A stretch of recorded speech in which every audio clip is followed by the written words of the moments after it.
அனைவருக்குமே வணக்கம்.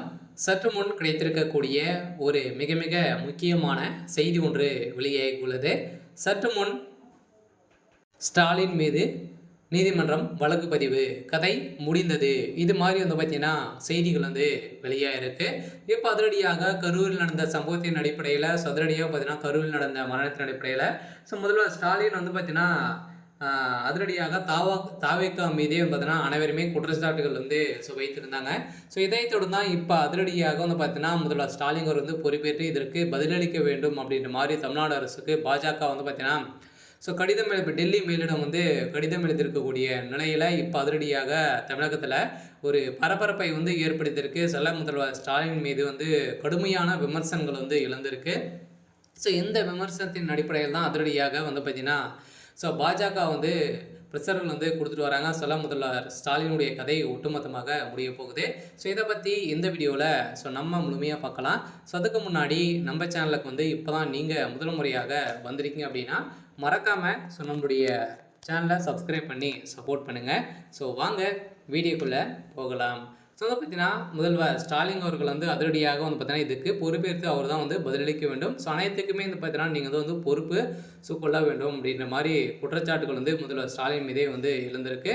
நீதிமன்றத்தில் பொறுத்தளவுக்கும் பார்த்தீங்கன்னா இதே மாதிரி தான் முதல்வர் ஸ்டாலின் கேட்டிருக்காங்க. இருந்தாலுமே கடந்த சனிக்கிழமை செப்டம்பர் 27ஆம் தேதி கரூரில் பரபரப்பை ஏற்பட்ட சம்பவத்தின் அடிப்படையில் தாவேகா தலைவர் அப்போது அங்கு கடும் கூட்ட நெரிசல் ஏற்பட்ட காரணத்தின் அடிப்படையில் அங்கு 41 உயிரிழந்த நிலையில் பலர் மருத்துவமனையில் சிகிச்சை பெற்று வருகின்ற நிலையில் இந்த சம்பவத்தை விசாரிக்க தேசிய ஜனநாயக கூட்டணியிலிருந்து பார்த்தீங்கன்னா 8 எம்பிகள் குழு ஒன்றை பாஜக தேசிய தலைவர் ஜேபி நட்டா அமைத்தார்.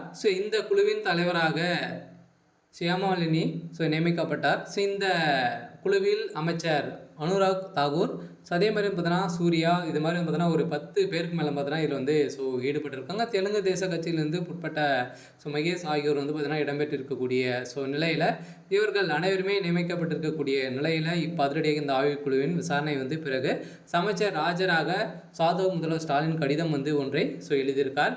இந்த நிலை தான் நீதிமன்றத்தில் முதல்வர் ஸ்டாலின் அவர்கள் பார்த்தீங்கன்னா அதிரடியாக நீதிமன்றத்தில் ஆஜராக வேண்டும் அப்படின்ற மாதிரி நீதிமன்றம் போட்ட உத்தரவின் அடிப்படையில் இப்போ அதிரடியாக முதல்வர் ஸ்டாலினுடைய எதிர்காலம் ஒட்டுமொத்த கதையுமே முடிக்கக்கூடிய அளவுக்கு தான் நடந்திருக்கு. இது கரூரில் நடந்தது ஒரு மிகப்பெரிய திட்டமிட்ட ஒரு செயல் அப்படின்றத பார்த்தீங்கன்னா இப்போ அதிரடியாக முதல்வர் ஸ்டாலின் மீதே குற்றச்சாட்டுகள் நீதிமன்றம் வைத்திருக்காங்க. இந்த குற்றச்சாட்டுக்கு முதல்வர் ஸ்டாலின் அவர்களை தான் பதிலளிக்க வேண்டும் அப்படின்ற மாதிரி இப்போ உத்தரவு போட்டிருக்காங்க.